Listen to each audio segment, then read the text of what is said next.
낭낭님들 안녕하세요. 뭐 늘 돌아오는 주일입니다만 그래도 또 그 대선 결과가 나오고 뭐 새롭게 어떤 한도 정부가 시작이 되고 이래서 새로움이라는 부분 때문에라도 조금 저희가 갖는 마음 자세가 좀 다를 것 같습니다. 어떤 분들은 투표 내가 선택한 대통령이 되어서 마음이 흡족하신 분들도 있으실 테고, 또 어떤 분들은 굉장히 많은 우려 속에서 어떡하지? 왜냐하면 우리나라가 아무래도 특히 이제 분단국가, 그 세계에 뭐 얼마 없는 혹은 유일하다고도 하는 분단국가로서 그 안보 이제 혹은 그 어떤 체제에 대한 선호도, 이 선호도가 그냥 어떤 취미적 선호도가 아니라 혹은 뭐 가치를 넘어서서 생존에 해당할 정도의 선호도가 이렇게 연결이 되어 있다 보니까 이 일주일 동안 저는 또 어른들을 많이 모시고 사는 사람이기도 하고요. 또 이제 젊은이들하고도 또 만나고 하다 보니까 아주 극명한 반응들을 많이 보면서 왔어요. 근데 일단은 출범한 정부가 우리가 생각하는 보편가치, 제가 처음에 개헌 터졌을 때 보편가치를 어긴 것들에 대한 것들을 우리가 지적을 한 번 한 적이 있었잖아요. 그래서 이 보편가치들을 잘 이루어 나가는 그런 바른 정치를 할 수 있도록 저희가 기도하고, 또 어떤 우리 한번 제가 볼 때 시민의식이 한번 이렇게 고양되었다고 생각하거든요. 그래서 시민의 눈으로 의식을 가진 시민의 눈으로 저희가 이렇게 잘 감시라고 해야 될까요? 하는 또 그런 눈도 가져야 하는 게 아닐까 이런 생각이 좀 듭니다. 오늘 갈라디아서 3장 4장 하려고 하는데요. 그래서 어떻게 하다 보니까 일부러 자른 건 아닌데 3장 4장 하고 다음 주 5장 6장 하면 갈라디아서가 짧기 때문에 그렇게 세 번에 나눠서 할 수 있겠다라는 생각이 들어요. 지난 시간에는 바울이 얼마나 심각하고 얼마나 긴급한 일이었으면 자신의 권위를, 나 이런 사람이야 하고 권위를 내세우는 거에 그렇게 많은 분량과 아주 강력한 수를 썼을까. 하다못해 초대교회에서 베드로는 그 상징성이 굉장히 큰 사람인데, 이 베드로를 자기가 공식 석상에서 꾸짖을 정도였다는 것까지 강조할 정도로 그 정도로 자신의 권위를, 그러나 그에게서 배우지 않은 오직 하나님께로부터만 난 자신의 권위를 강조했을까, 그런 이야기를 했었잖아요. 근데 그러면서 제가 그래도 공식 석장에서 베드로를 그렇게 꾸짖은 사건이나 그걸 또 갈라디아 사람들에게 그렇게 자랑처럼 이야기하는 거에는 어쩌면 베드로의 이 바울의 성정이 드러나 있을 수도 있지라는 이야기를 하는 사람들도 있다. 어쨌든 그렇게 말씀을 드렸는데요. 근데 저는 요 얘기를 하려고 요 부분은 이제 오늘로 가져왔는데, 바울이 물론 다혈질이고 바울이 자기가 생각한 말을 이렇게 돌려 유연하게 하는 사람이 아니라는 거는 저희가 읽어봐도 알겠습니다만, 하필 그 게바가 이방인들하고 같이 음식을 먹다가 야고보와 그 무리들처럼 유대의 율법을 정말 정확하고 엄격하게 지키는 크리스찬들의 모습을 보면서 내가 이걸로 괜히, 왜냐면 그 문제는 계속해서 있어 왔었기 때문에 서로가 뭐 어떤 매뉴얼로는 인정을 하고 있더라도, 왜냐면 이방 크리스찬들이 많이 생기면서 음식법을 어떻게 같은 그리스도인끼리 식탁 교제를 하는데 이방인이라고 따로 먹고 할 수 있겠느냐라는 걸 의식적으로는 가지고 있으면서도, 또 한편으로 이게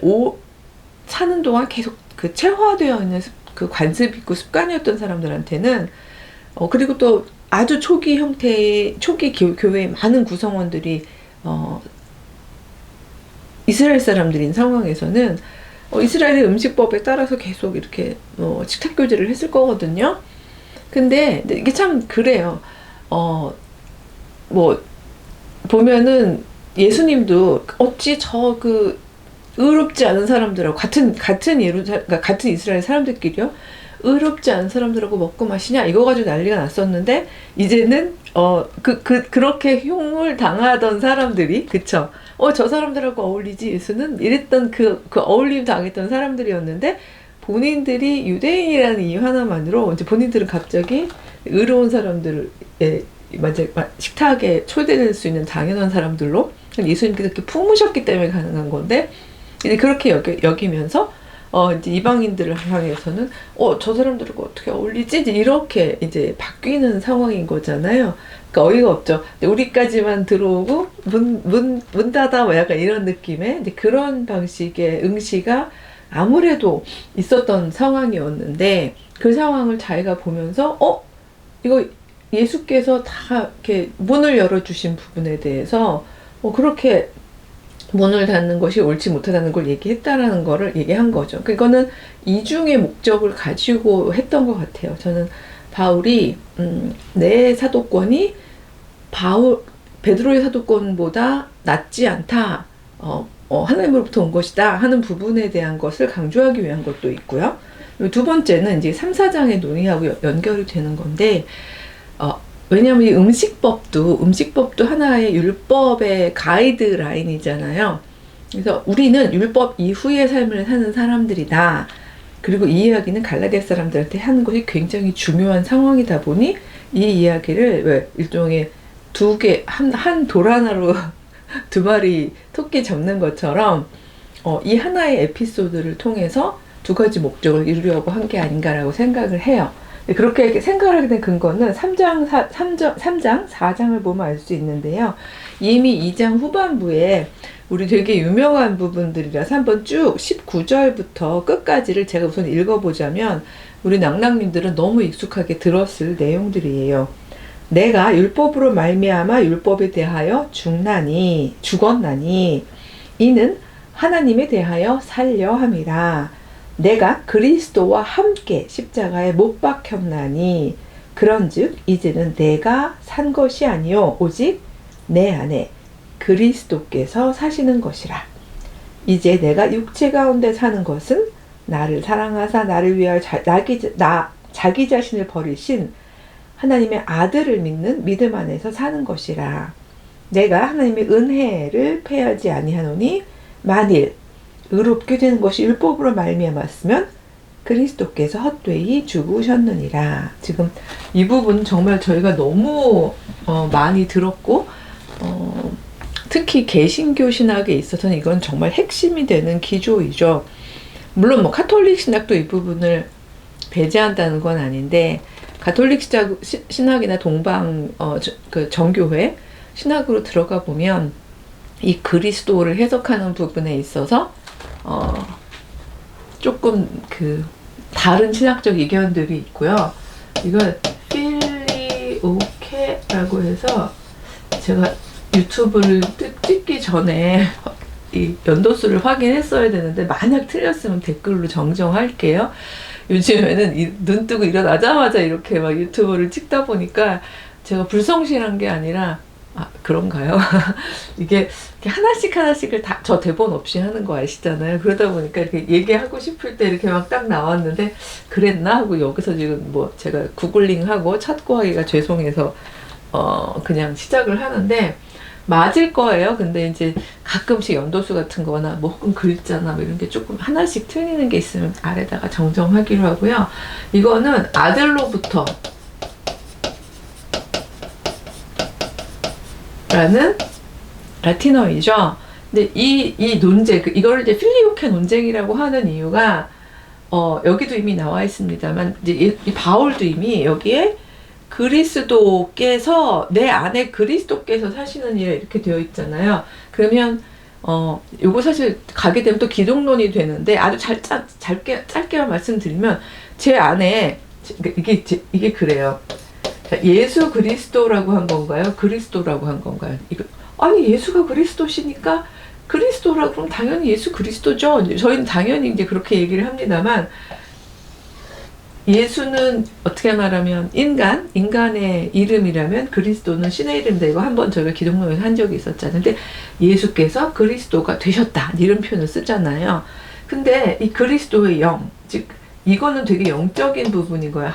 예수, 인간 예수와 죽음과 부활까지 동행하셨던 하나님의 영, 육화된, 예수 안에 육화된 하나님의 영, 이렇게 보는 게 가장 정확한 해석일 텐데, 그럼 그리스도께서 내 안에 사신다고 했을 때 예수님까지를 합쳐버리면 예수 그리스도의 영이 내 안에 사는 게 되죠. 그러니까 되게 좀 이렇게 글쎄요. 저도 조심스러운, 왜냐면 이 바울도 비유 들다가 제가 볼 때는 조금 어떤 면에서는 오해를 가져올 수 있는 비유를 오늘 든 부분이 있어서 제가 얘기를 할 거라 저도 비유를 드는 게 조심스럽긴 한데, 저희가 하나님의 영을 내 안에 두는 것과 누군가가 하나님 안에 영 안에서 정말 풍성하게 살아내고 죽은 어떤 한 사람, 그 사람이면서 하나님이라고 저희가 신앙 고백하는 그 특별한 한 존재의 영을 내 안에 두는 것은 사실 신학적으로 보면 이게 되게 논쟁적일 수 있겠죠. 그쵸? 그래서 어떤 한 사람의 영을 내 안에 둔다는 건 조금 죄송한 말이지만 잘못하면 이게 약간 빙의 비슷하게요.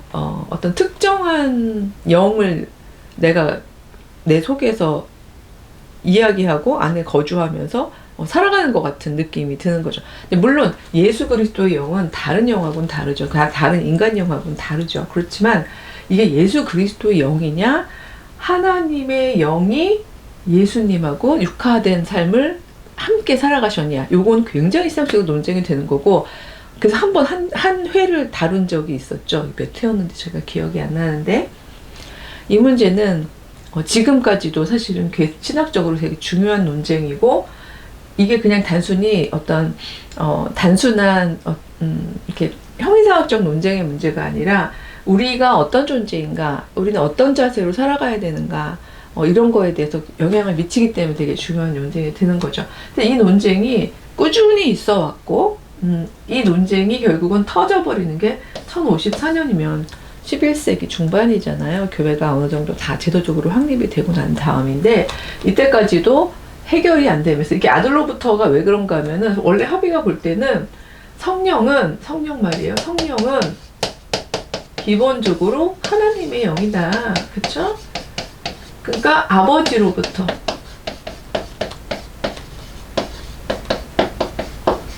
아들들이라고 표현할까? 여기 대놓고 아들들이라고는 안 했지만, 왜냐하면 예수 그리스도의 유일성, 고유성을 다 인정하고 있기 때문에 우리도 하나님의 자녀들이라고 바울도 얘기하고 있긴 있습니다만, 우리랑 예수 그리스도를 거의 동급으로 놓는 신학적 행위는 아무도 하지 않은 상황인 거예요. 그러다 보니까 이 예수 그리스도의 고유성을 인정을 하지만, 그러나 그 이전에 공의에서 합의를 보기는 성령은 아버지로부터 오는 영이다라고 신앙 고백을 하고 합의하고, 신조도 그런 식으로 만들었는데, 서방교회에서 은근슬쩍 아버지로부터 그리고 아들로부터 이런 식으로 이제 아들로부터를 슬쩍 더 집어넣었어요. 이 얘기를 길게 하는 이유는 이제 사도 바울의 오늘의 해석에 많은 부분이 영향을 미쳤다, 해석이 이제 영향을 미쳤다고 생각하는 건데, 아들로부터, 그래서 이걸 가지고 동방교회에서 발끈한 거죠. 왜 이런 걸 집어넣느냐, 아버지로부터 온 영이다, 성령은.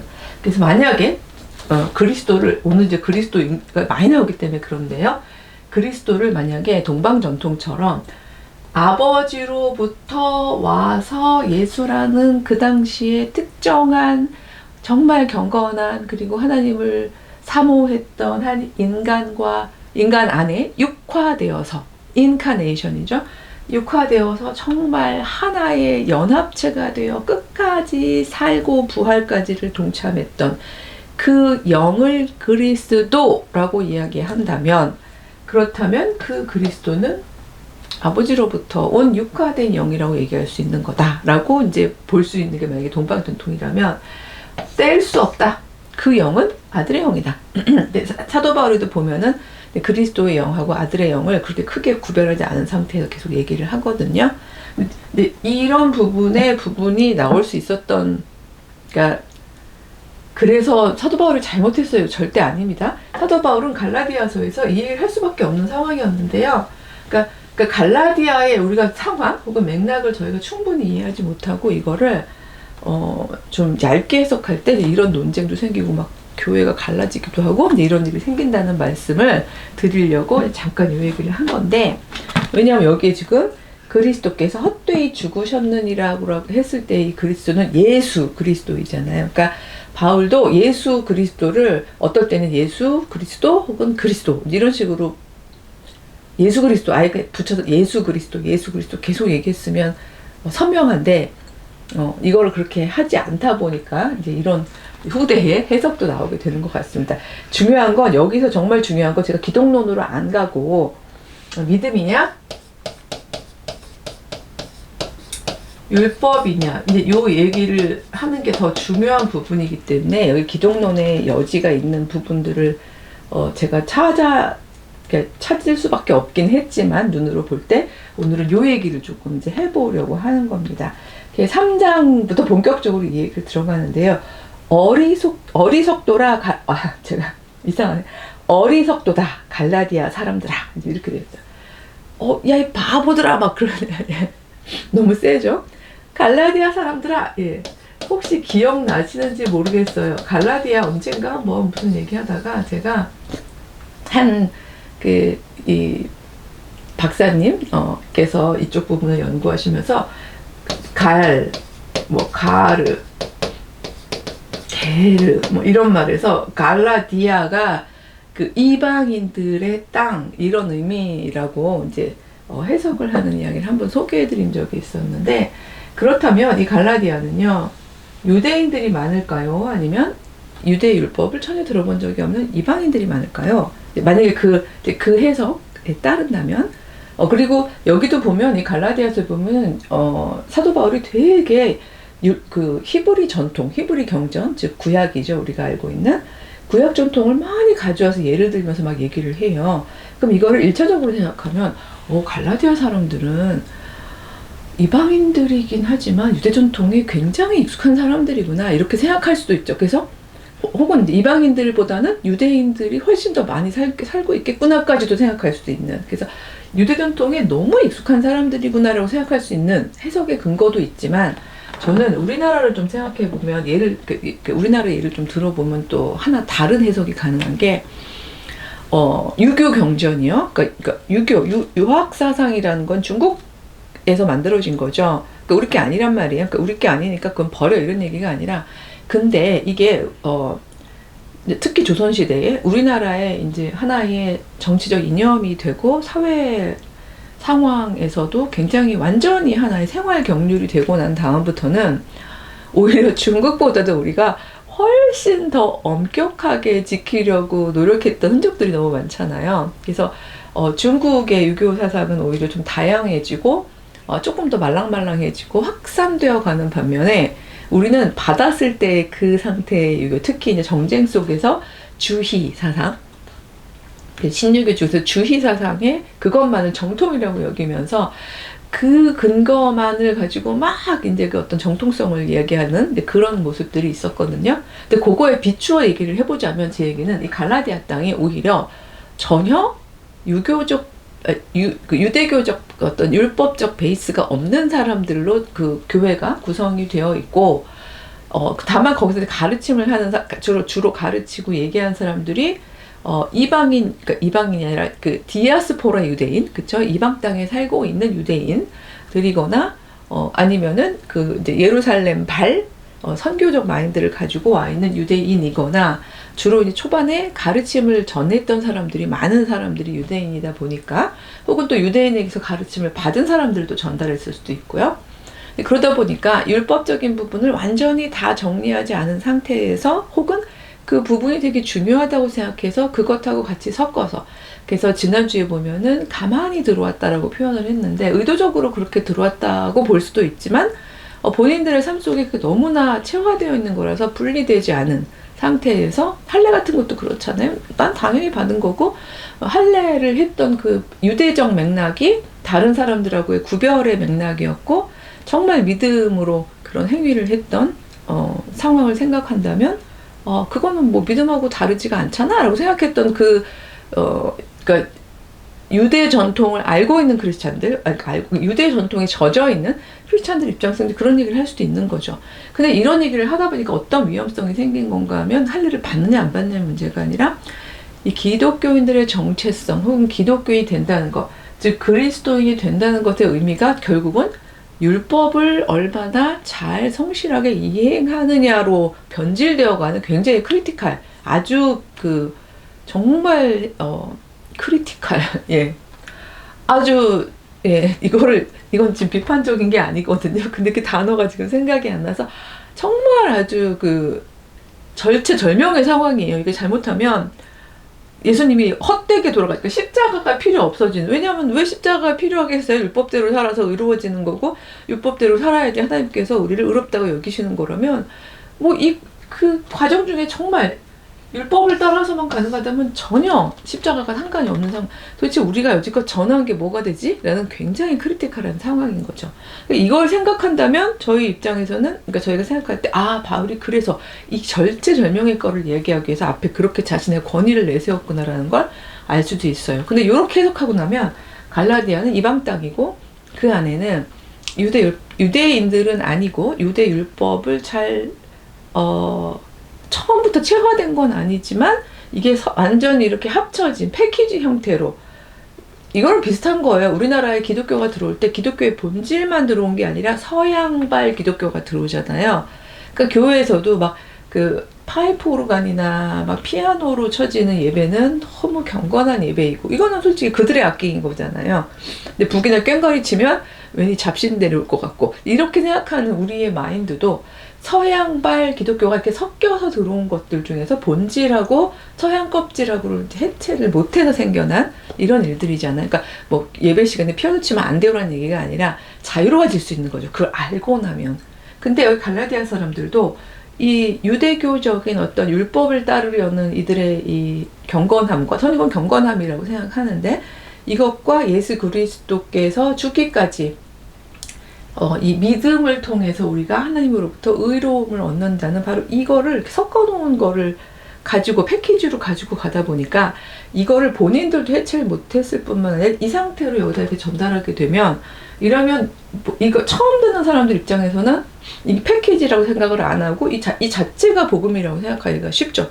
이런 상황이 갈라디아에서 벌어진 것 같고, 그렇게 보자면 저는 두 번째 해석에, 그러니까 두 번째 상황에 조금 더 동의가 되는 편이에요. 그러니까 이 사람들은 디아스포라 유대인들이 많은 상황이라기보다는 디아스포라 유대인들 혹은 유대 전통에 익숙한 사람들의 가르침에 의해서 이것까지 받아야지 온전한 그리스도인이 되는 건가 봐 라고 생각한 이방인들이 더 많은 그런 교회가 아니었을까, 이렇게 생각을 하는 거죠.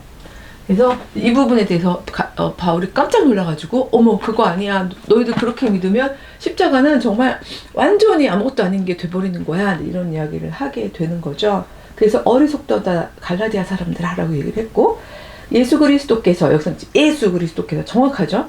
예수 그리스도께서 십자가에 못 박히신 것이 너희 눈앞에 밝히 보이거늘 도대체 누가 너희를 깨더냐. 그래서 제 신학적인 베이스에서 읽어보자면 기독론으로 가려고 안 갈게요. 내가 너희에게 다만 이것을 알려 하노니 너희가 성령을 받은 것이 율법의 행위냐 혹은 듣고 믿음이냐, 지금 이렇게 얘기하는 거죠. 너희 지금 다 성령을 받았잖아. 우리가 초대교회에서 막 그 성령이 정말 굉장히 강하게 역사하셨는데, 이게 너희가 율법을 계속 행위해서 어느 순간에 하나님께서 의롭다고 생각하셔서 주신 영이냐, 아니면 예수 그리스도의 어떤 죽음의 의미를 깨달으면서 감사함으로 그가 그렇게 죽기까지 나의 하나님과의 관계와 그리스도 안에서의 자유를 이렇게 주셨구나라는 그 믿음으로 말미암아 니들이 성령을 받았느냐, 이 얘기를 하는데 후자죠.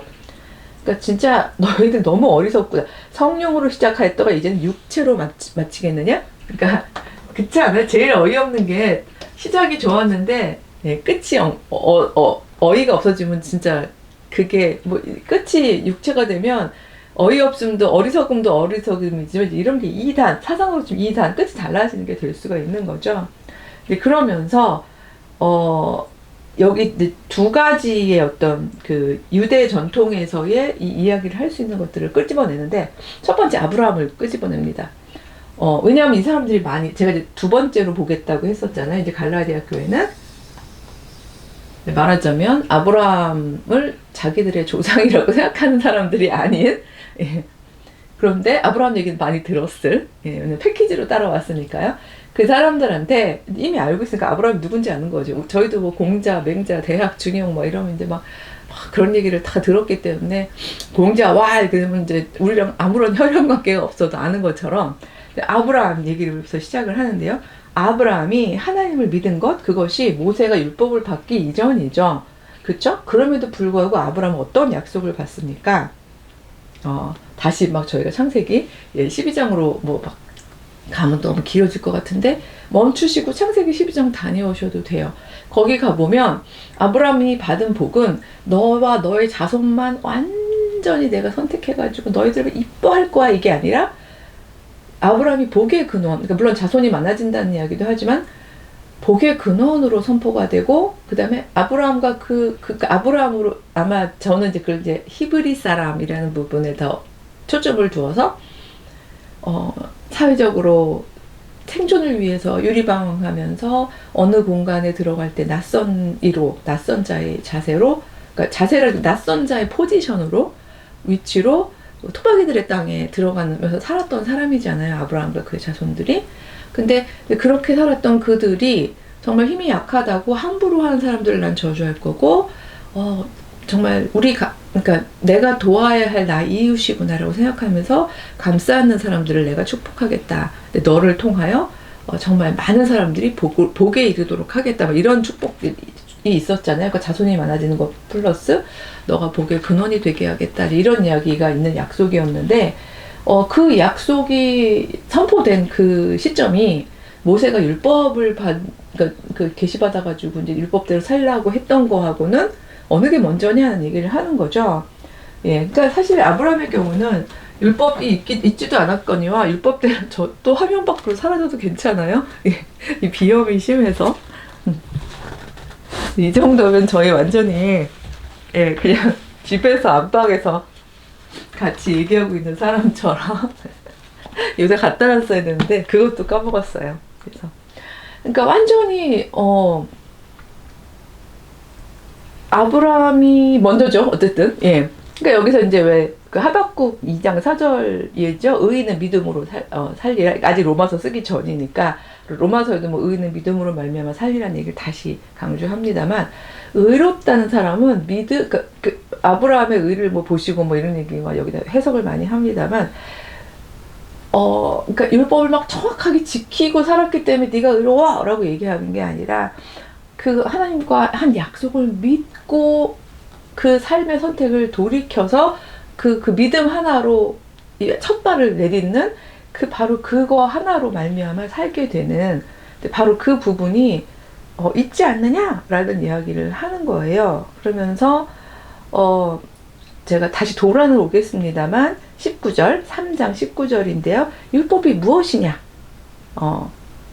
범법, 즉 법을 자꾸 범하다 보니까 더해진 것 아니냐? 그래서 천사들을 통하여 한 중보자의 손으로 베푸신 것인데, 여기 중보자 모세겠죠? 근데 약속하신 자손이 오기까지, 예수 그리스도께서 오시기 전까지만 유효했던 거라고 얘기를 하면서 그쵸?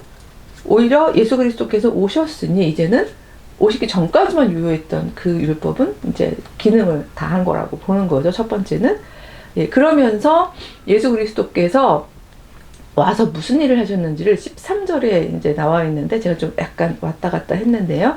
그리스도께서 우리를 위한 저주를 받은 바 되사 율법의 저주에서 우리를 속량하셨으니 기록된 바 나무에 달린 자마다 저주 아래 있는 자를 하셨습니다. 지금 이렇게 되어 있죠.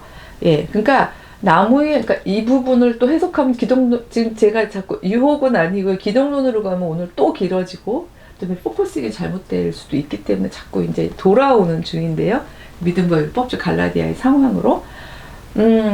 여기서 정말 중요한 건, 왜 저주를 받은 바 되사 이 부분도 해석을 할 부분이 많이 있는데, 여기서 오늘 관련해서 중요한 부분은 율법의 저주에서 그리스도께서 우리를 속량하셨으니, 즉 십자가에 달리심, 나무에 달린다는 건 이 유대 전통에서는 굉장한 저주임에도 불구하고 그 저주를 기꺼이 받아들이시면서까지 우리를 속량하셨다. 우리를 속량했다는 말을 요즘 크리스찬들 아닌 사람들이 제일 이해하기 어려운 부분이죠. 그러니까 우리가 무슨 뭐 종도 아니고 뭘 속량을 해. 막 다들 그렇게 생각들을 하잖아요. 근데 이 당시의 비유로 이야기를 한 거죠.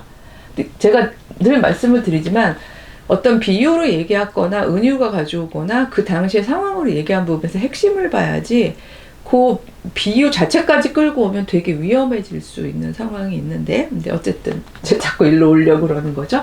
그러니까 그리스도께서 정말 죽기까지, 저게 유대인 전통에선 저주인데 나같이 하나님 안에 살면서 완전히 흠결없이 하나님과 함께하는 내가 저런 저주를 받아야 돼? 라고 생각하실 수 있음에도 불구하고 기꺼이 우리들을 율법으로부터 자유롭게 하시기 위해서 그분께서 기꺼이 거기에 달려지는 것을 선택하셨다. 이 얘기라고 저는 그렇게 읽는데요.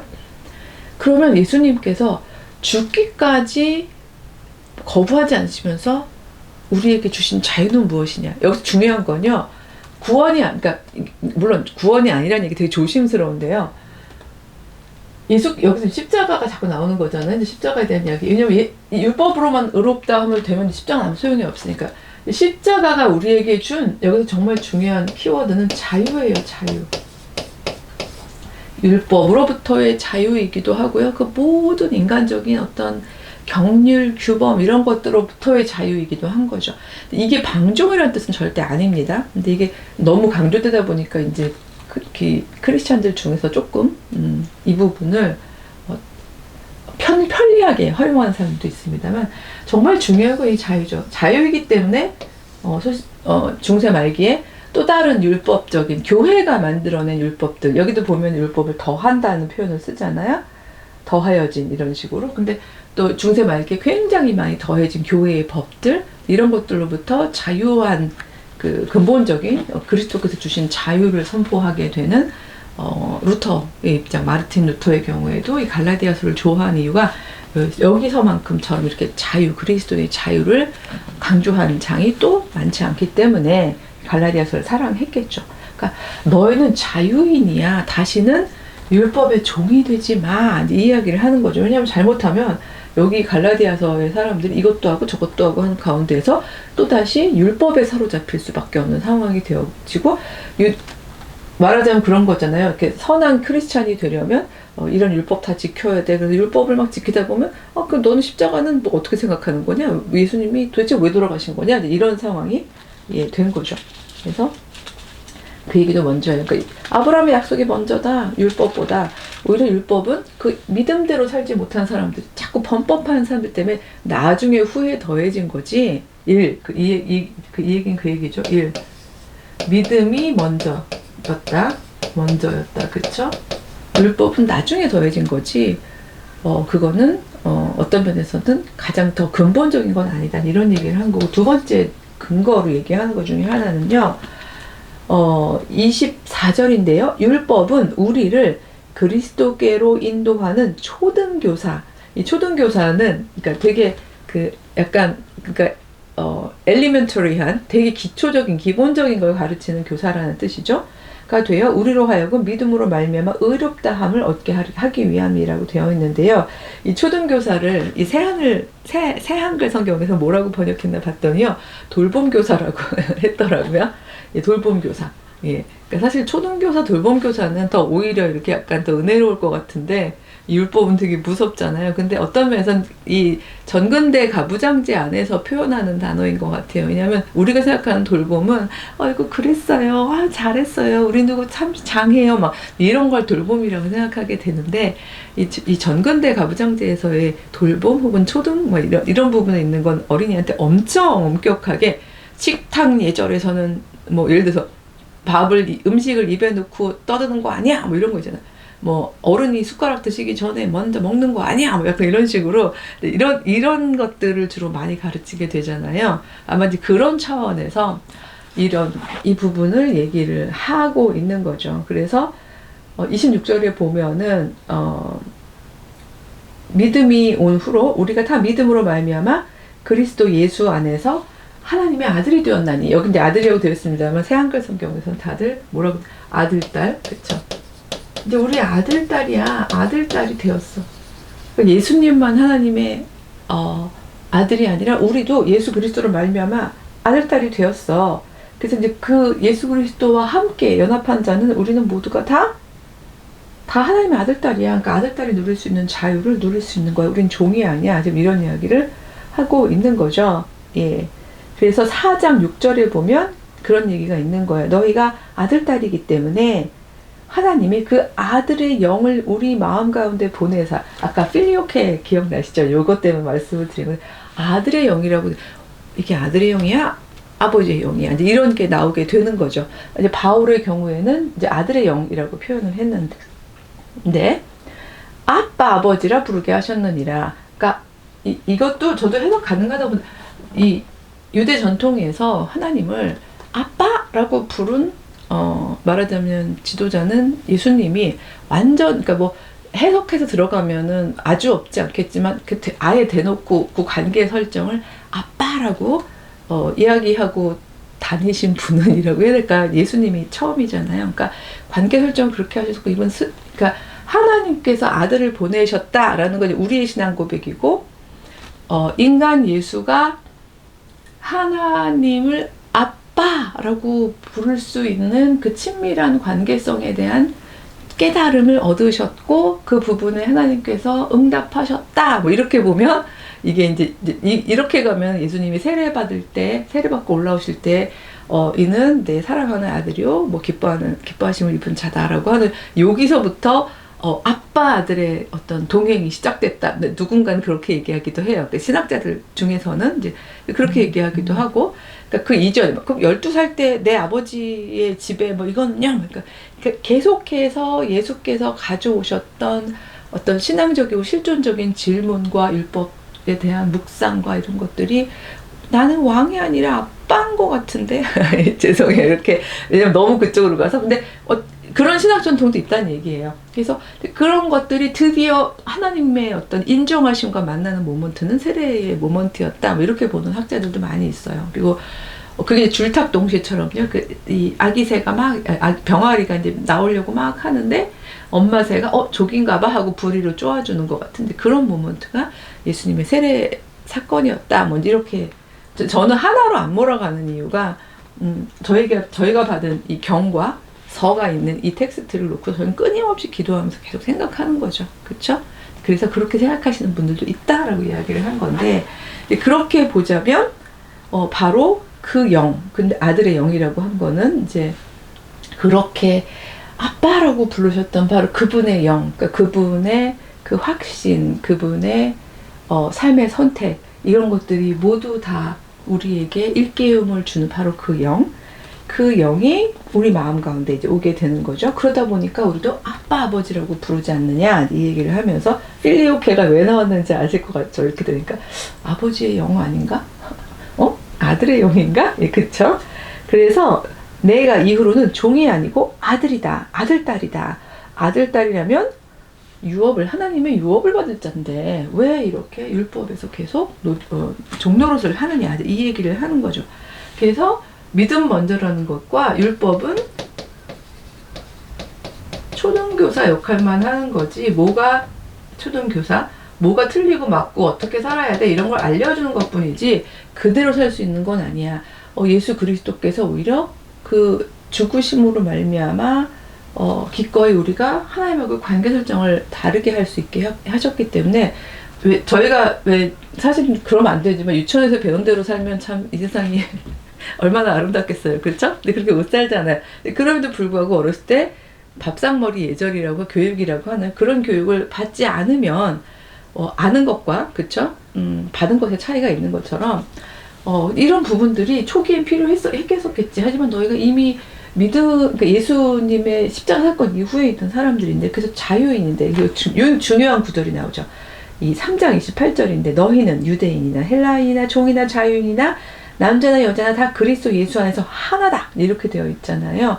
그래서 모든 인종, 성별, 연령, 모든 걸 다 뛰어넘어서 예수 그리스도 안에서 존재론적으로 하나인, 여기서 하나는 뭐겠어요? 하나님의 아들, 딸. 이 하나인 존재들인데, 그래서 이미 이 뛰어넘은 존재들인데 왜 다시 율법 속에 옛날 가르침으로 회귀하려고 하느냐, 이런 이야기를 하고 있는 거죠. 예.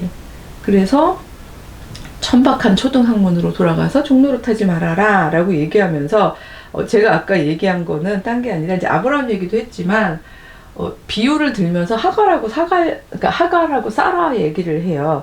이게 4장 21절부터인데, 율법 아래에 있고자 하는 자들아, 니들은 하갈의 자식들이다. 약간 이런 식의 얘기인데, 예, 이것도 사도 바울이 이게 비유란 얘기는 해요. 여기 보면은 4장 24절에 보면, 이것은 비유니 이 여자들은 두 언약이라. 그러니까 하갈 사라를 두 언약으로 난 비유해서 얘기하는 거지, 인간 하갈, 인간 사라를 얘기하는 건 아니야 라고 얘기하는 거예요. 왜요? 이미 3장 28절에서 얘기했지만, 네, 그리스도의 십자가 아래이기도 하고 하나님의 약속 안에 있는 사람들 사이에서는 종이나 자윤이나 이런 거 다 무화됐잖아요. 그 얘기 이미 선포하고 난 다음에 하갈의 자식, 사라의 자식, 이거 너무 안 맞죠, 그쵸? 자기 이 언어 안에서 한 텍스트 안에서 모순을 일으키잖아요. 그러다 보니까 이건 비유야. 여기서 하갈이라고 사라라고 얘기한 건 언약, 두 언약에 대한 이야기야. 이렇게 이야기를 하는데, 이런 얘기를 할 수 있는 것도 보면은 이 사람들이 하갈 얘기도 알고 이 사라 얘기도 알고 열심히 정말 아주 좋은 크리스찬이 되기 위해서, 되게 이제 좋은 크리스찬이 되기 위해서 유대인의 이 텍스트를 열심히 배웠구나, 배운 사람들이겠구나, 그러니까 이런 얘기를 할 수 있겠구나, 이렇게 알 수 있겠죠. 그래서 이렇게 이야기를 하는데, 하갈은 아라비아에 있는 신의 산으로서 지금 있는 예루살렘과 같은 곳이니 그가 그 자녀들과 더불어 종노릇하고, 이렇게 되어 있죠. 지금 있는 예루살렘과 같은 곳이니, 이거 되게 위험하기도 하고 되게 도전적인 발언인 건데, 즉 율법으로 종노릇하는 사람들, 그쵸? 그러니까 이 율법으로 종노릇하는 사람들은 하갈처럼 정말 종이었던 사람하고 같은 얘기야, 이런 얘기고, 26절에 오직 위에 있는 예루살렘은 영적 예루살렘인 거죠. 자유자이니 곧 우리 어머니라, 우리 엄마 사라야, 지금 이런 얘기죠. 그래서 너희들은 형제 자매 여러분, 너희들은 이삭과 같은 약속의 자녀입니다. 육체를 따라 난 자가 성령을 따라 난 자를 그때 박해했던 것처럼. 이거 더 설명 없는 거 보면 이 사람도 이거 열심히 배운 사람들이에요. 무슨 얘기죠? 저희도 한번 다뤘던 건데, 이스마엘이 아무래도 나이 차이가 많다 보니까 갓 태어난 이삭을 괴롭히는, 제가 사라의 눈에 보니까 전 요거로 초점을 갔는데, 괴롭혔다고 사라가 봐가지고 이제 엄마랑 아들을 쫓아내잖아요. 이스마엘이 꽤 컸을 때. 근데 그 이야기예요. 육체를 따라 난 자가 성령을 따라 난 자를 박해한 것 같이. 이런 게 전 조심스러워. 분명히 비유라고 했잖아요. 비유라고 해놓고서 이렇게 이제 비유를 이렇게 들게 되면 비유의 위험인데요. 이게 비유 상황하고 실제 상황이 너무 가까우면 이해도가 쉽긴 하지만 역이 될 때가 있어요. 그래서 역전이가 일어나는 거죠. 그러면서 오히려 실제 상황에서 마침 하갈 위치에 있는 사람들에 대해서 저 육체로 난 사람, 이렇게 돼버릴 수도 있다는 얘기죠. 바울은 이게 여기서 자유로울지 모르지만 이걸 듣는 청중이 그거를 구별할 거라고 생각하는 건 저는 조금 너무 쉽지 않았나라는 생각이 드는데, 어쨌든 그러나 성경이 무엇을 말하느냐, 여종과 그 아들을 내쫓으라. 여종의 아들이 자유 있는 여자의 아들과 더불어 유업을 얻지 못하리라 하였느니라, 이렇게 되어 있잖아요. 전 이건 바울의 서인데, 바울이 성서를 글쎄 오독까지는 아니어도 너무 부주의하게 읽었다라고 표현해야 될 것 할까요? 아니면 부주의하게 읽었거나, 아니면 이 내용이 너무 지금 시급하기 때문에 이런 식으로 강조했거나. 왜냐하면 분명히 성서를 여기 있는 편집된 상황에서만 저희가 읽어봐도 하갈은 하나님의 눈동자와 같이 지킴을 받는 존재이고요. 그와 그의 아들들도 분명히 하나님의 섭리 안에 있었고 하나님하고의 어떤 직접 계시 안에서 복을 받거든요. 예. 근데 오히려 제가 내재적 접근 이런 거 요즘에 말하면 안 되는 거죠. 예. 오히려 이 하갈과 하갈의 아들 이스마엘과 그들이 가지고 있었던 하나님과의 관계성을 지금 이렇게 이삭 라인이라고 표현해야 될까요? 이삭 라인의 사람들이 본인들의 삶을 살펴보는 건 괜찮은데 본인들의 시각에서 여기를 마음대로 평가하는 건 이건 진짜 무례한 거예요. 저는 그렇게 생각해요. 이게 정말 이런 저는 그 내재적 접근이라는 말은 굉장히 오만한 단어일 수 있는 거죠. 직접 들어야죠. 안전한 공간에서 이야기할 수 있게 하면서 대화를 통해서. 근데 여기서 자유 있는 여자 막 종의 아들 막 이렇게 얘기했는데 유업을 얻지 못한, 그러니까 종의 아들은 더불어 유업을 못 얻어 이렇게 됐습니다만 저는 그 부분이, 그러니까 제가 그때 해석할 땐 그랬어요. 하나님께 아뢰더니 아브라함이 받은 어떤 말씀이 이 여자하고 이 아들을 내쫓아라. 괜찮다. 말하자면 이게, 그러니까 정확하게 워딩을 못해서 너무 죄송한데, 그러니까 너의 문제가 아니라, 그러니까 내가 거기서 그들하고 내가 함께 하겠다는 표현은 안 쓰시지만 너가 걱정할 문제 아니니 보내라라고 얘기를 하는데, 저는 이 부분도 아브라함이 하나님께서 이들과 함께 하실 거라는 신뢰가 있었다, 긍정적으로 해석한다면요, 신뢰가 있었다라고 보는 게 맞지, 유업을 얘들하고 줄 수가 없어, 이 부분 때문에 강조가 돼서 내쫓았다라고는 저는 읽고 싶지 않아요. 만약에 제가 늘 말씀드리는 거죠. 만약에 성경에 나오는 고백되는 하나님이 이 사람들이 생각하고 기록한 것처럼 이삭의 아들만 챙기고 하갈의 아들은 사라의 아들만 챙기고 하갈의 아들은 내팽개치는 하나님이라면 저는 그 하나님을 사랑의 하나님, 보편적 하나님이라고 보기가 너무 어려운 거죠. 하갈은 잘못한 게 없거든요. 이스마엘이 괴롭혔잖아요, 이삭을. 그것도 사라가 보기에가 있다니까요. 사라 눈에 볼 때 그렇게 보였다는 거죠.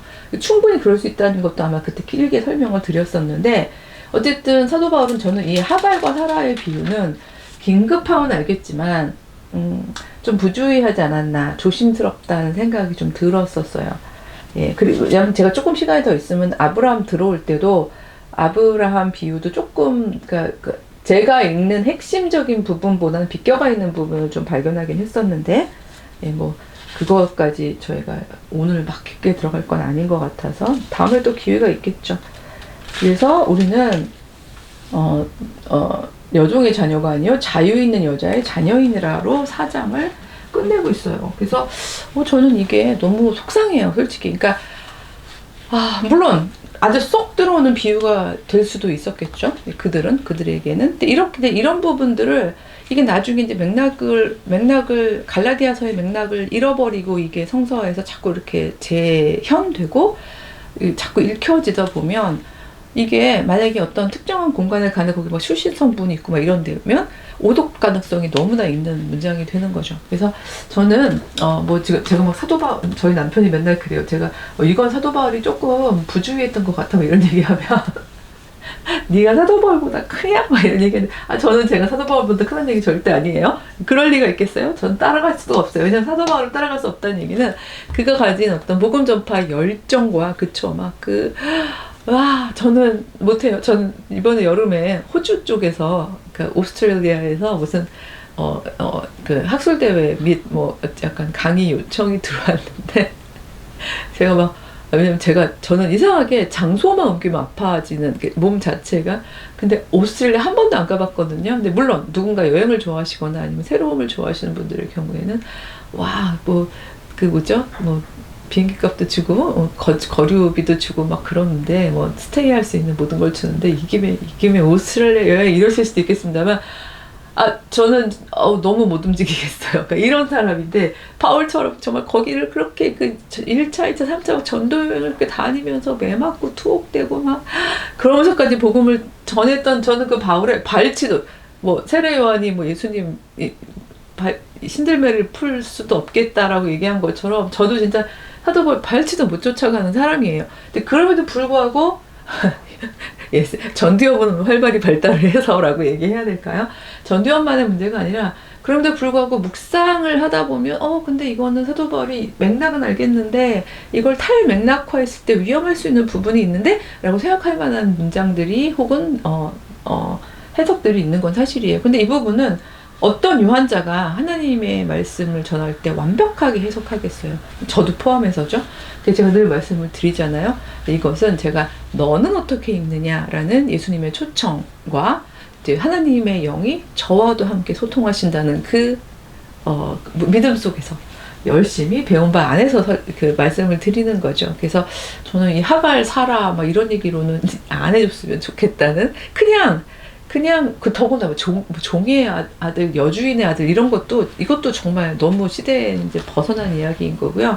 지금으로선 우리로서는 사실 비유 아니고도 충분히 들 수 있는 부분들이 있잖아요. 왜냐면 이 당시만 해도 자유라는 컨셉에 대해서 가질 수 있는 것은 자유인, 그다음에 종, 뭐 이런 개념이었겠지만 지금은 우리 시민들은 이 시민이 가지고 있는 기본권으로서의 자유에 대한 기본 설정값에 대한 부분에는 정말 흔들림이 없는 사람들인데 이런 비유가 더 이상은 오독되지 않았으면 좋겠다 이런 생각이 좀 들긴 해요. 그래서 갈라디아서를 한마디로 말하면 자유의 장입니다 라고 이야기할 수 있는데 예수께서 죽기까지 우리에게 허락하셨던 그 그리스도의 자유를 율법 아래 묶이는 종의 길로 다시 가지 말아라 라고 얘기했던 바울의 긴급한 그리고 되게 절절한 메시지를 이제 3장과 4장에서도 발견할 수가 있을 것 같습니다. 그럼 다음 주에는 5장, 6장 할까요? 5장, 6장에서는 뭐 같은 내용들이 연결되기도 하지만 거기 조금 다른 포인트를 찾아서 함께 저희들 묵상해 보도록 하겠습니다. 주일 잘 보내시고요. 안녕.